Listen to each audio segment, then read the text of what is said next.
ibikorwa dufise muri iki kibanza tukaba turi mu ntara ya Ngozi.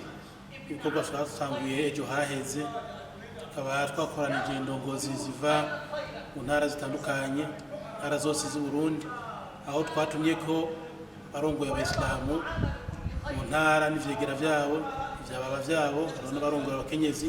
Turi kumwe hano mu ntumbero yo kubakarihiriza ubwenge na cane cane ivyerekeye intwaro ibereye no gutatura amatati.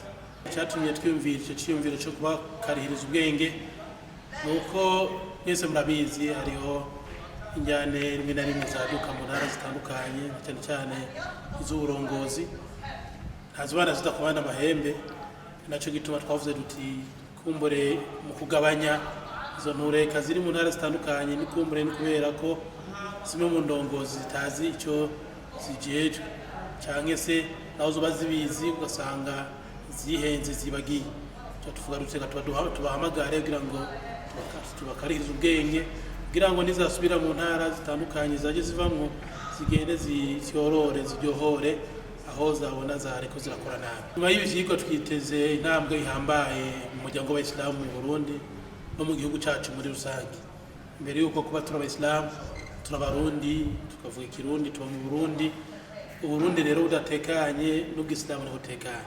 Ni mu ntumbero kugira ngo Abayisilamu ndongozi n'izavano zigende gushira mu ngiro inyigisho twazihaye gutatura amatati atandukanye, kugira ngo intureka zigabanuke hariya mu ntara, nizagabanuka hariya mu ntara igihugu kiratungana, igihugu gutunganye n'ubwisilamu buzabutunganye. Kama twotera abakurikiye abaje gukurikira ibi vyigwa n'abatwumviriza bose, bwa mbere nuko boza gushira mu ngiro inyigisho bazokura hano kugira ngo bagende batware neza aho barongoye.